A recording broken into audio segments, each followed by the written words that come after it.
महाशिवरात्रि व्रत की प्रामाणिक और पौराणिक कथा। एक बार चित्रभानु नाम का एक शिकारी था जो पशुओं की हत्या करके अपना परिवार चलाता था। वो शिकारी एक साहूकार का ऋणी था, लेकिन ऋण समय पर न चुका सकने पर क्रोधित साहूकार ने उसको शिव मठ में बंदी बना लिया था। लेकिन संयोग से उस दिन शिवरात्रि थी। बंदी शिकारी मठ में शिव से जुड़ी धार्मिक बातें सुनाता रहा, वहीं उसने रात्रि व्रत की कथा भी सुनी।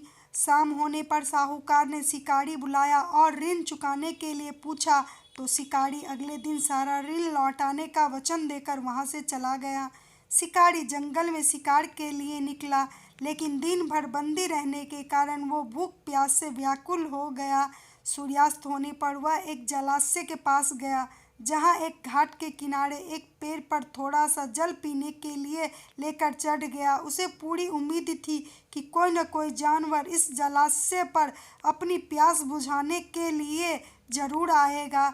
जहाँ वो शिकारी आराम कर रहा था, वो पेड़ बेलपत्र का था। उसी पेड़ के नीचे शिवलिंग भी था, जो सूखे बेलपत्रों से ढके होने के कारण दिखाई नहीं दे रहा था। भूख और प्यास से थका वो उसी मचान पर बैठ गया। मचान बनाते समय उसने जो टहनियाँ तोड़ी वो संयोग से शिवलिंग पर जा गिरी। इस प्रकार दिन भर भूखे प्यासे शिकारी का व्रत भी हो गया और शिवलिंग पर बेलपत्र भी चढ़ गए। एक प्रहर रात्रि बीत जाने पर एक गर्भिणी मृगी तालाब पर पानी पीने के लिए आई। शिकारी ने तीर चढ़ाकर जैसे ही प्रत्यंचा खींची, उसके हाथ के धक्के से कुछ पत्ते और जल की कुछ बूंदें शिवलिंग पर जा गिरी और अनजाने में ही शिकारी की पहले प्रहर की पूजा भी संपन्न हो गई।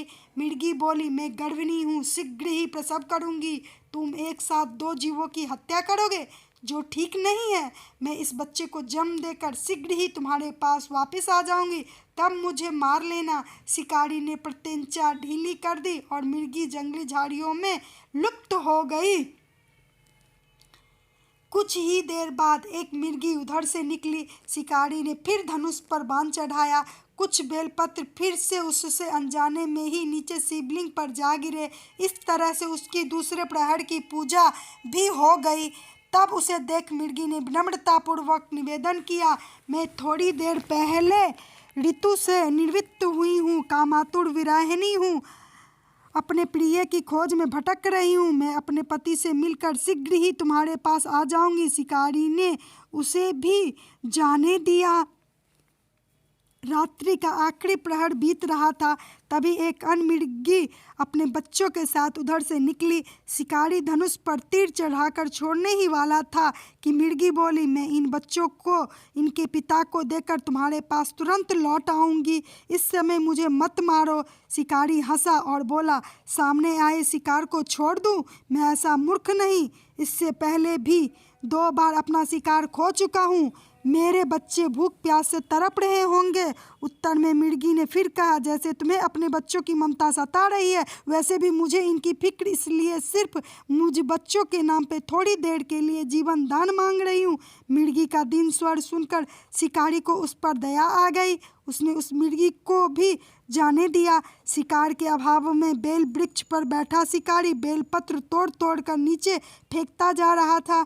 इस तरह से उस शिकारी के तीसरे प्रहर की पूजा भी हो गई। सूर्योदय के से कुछ समय पहले एक हष्टपुष्ट मृग उसी रास्ते पर आया। शिकारी ने सोच लिया कि अब वो इसका शिकार अवश्य करेगा। शिकारी की तनी प्रतीक्षा देखकर मृग विनीत स्वर में उससे बोला,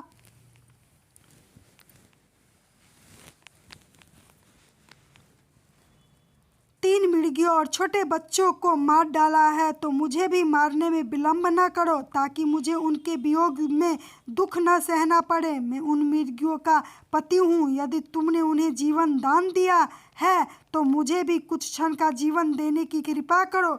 मैं उनसे मिलकर तुम्हारे समक्ष उपस्थित हो जाऊंगा। मृग की बात सुनकर शिकारी ने सारी कथा मृग को सुना दी। तब मृग ने कहा, मेरी तीनों पत्नियां जिस प्रकार प्रतिज्ञाबद्ध होकर गई है, वे मृत्यु से अपने धर्म का पालन नहीं कर पाएगी। जैसे तुमने उन्हें विश्वास पात्र मानकर छोड़ा है, वैसे ही मुझे भी जाने दो। मैं उन सब के साथ शीघ्र ही यहाँ उपस्थित होता हूँ। उपवास, रात्रि जागरण तथा शिवलिंग पर बेलपत्र चढ़ाने से शिकारी का हिंसक हृदय अब निर्मल हो गया था। उसमें भगवत शक्ति का वास हो गया था। उसके हाथ से धनुष का बाण छूट गया और उसने मृग को जाने दिया। थोड़ी ही देर बाद वह मृग सब परिवार शिकारी के समक्ष उपस्थित हो गया। किंतु जंगली पशुओं की ऐसी सत्यता, सात्विकता और सामूहिक प्रेम भावना देखकर शिकारी को अपने पर ग्लानि हुई। इसको नेत्रों से आंसुओं की झड़ी लग गई। उस मृग परिवार को ना मारकर शिकारी ने अपने कठोर हृदय को जीव हिंसा से सदा के लिए हटा दिया। देवलोक से समस्त देव समाज भी उसके ऐसा करने पर शंकर जी ने प्रसन्न होकर तत्काल उसे अपने दिव्य स्वरूप में दर्शन दिए और उसे सुख समृद्धि का वरदान देकर गुह नाम प्रदान किया। यही वह गुह था जिसके साथ भगवान श्री राम ने मित्रता की थी।